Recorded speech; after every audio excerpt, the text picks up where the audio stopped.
दोस्तों, हम किसी बैंक से कोई लोन लेते हैं और अगर कोई बोरोवर उस लोन को नहीं चुका पाता, यानी कि जिसको जिसको कि लोन मिला है वो उस बैंक को नहीं चुका पाता, तो उस कंडीशन में बैंक उसकी संपत्ति को नीलाम करके राशि वसूल सकता है।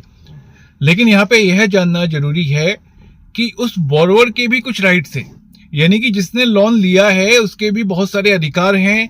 वो चाहे तो बैंक की इस प्रोसीडिंग्स को स्टे करवा सकता है। तो इसी संबंध में ये वीडियो है। तो इसमें क्या होता है कि अगर आपने कोई लोन लिया और अगर आप उसकी ईएमआई टाइम पे नहीं चुका पा रहे, तो सबसे पहले वो लोन होगा एनपीए, नॉन परफॉर्मिंग असेट। उसके बाद आपको एक नोटिस आएगा, एक बैंक आपको नोटिस देगा 13(2) का, 13(2) का नोटिस आएगा आपको, और उस नोटिस में आपको बैंक 60 दिन का समय देगा। उस 60 दिन के समय में अगर आप लोन चुकता कर देते हैं तो ठीक है, अदरवाइज 13(2) के आगे बैंक आपको अगला नोटिस सेंड करेगा 13(4) का। अब ये 13(4) का नोटिस होता है सिंबॉलिक पोजीशन के लिए, यहां से प्रोसेस स्टार्ट हो जाती है। अब ऐसा नहीं है कि एक तरफा कार्रवाई की जाएगी।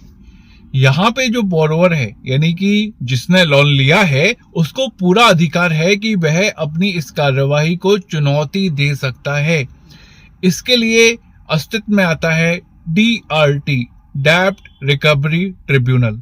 इस डेब्ट रिकवरी ट्रिब्यूनल में बोरोवर को भी कुछ अधिकार दिए गए हैं कि वह, अगर बैंक की प्रोसेस मनमानी है, अगर बैंक ने जो सरफेसी एक्ट है उसके रूल्स एंड रेगुलेशंस को फॉलो नहीं किया, तो इस कंडीशन में कोई भी बोरोवर जाकर जिसने लोन लिया है वह DRT यानी कि डेब्ट रिकवरी ट्रिब्यूनल में जाके इस चीज को चैलेंज कर सकता है।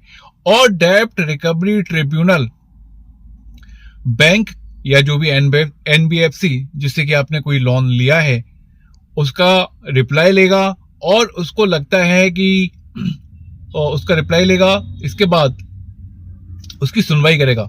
और अगर उसको लगता है कि वाकई में जो बैंक है, बैंक ने जो रूल्स होता है या जो नोटिस सर्व कराया है वो प्रॉपर नहीं कराया है, या जो टाइम पीरियड दिया है उस टाइम पीरियड से पहले ही बैंक ने कोई प्रोसेस कर दी है, या जो ऑक्शन है, ऑक्शन के रूल्स एंड रेगुलेशन को फॉलो नहीं किया है, तो उस कंडीशन में DRT उस ऑक्शन की कार्यवाही को स्टे कर देगा।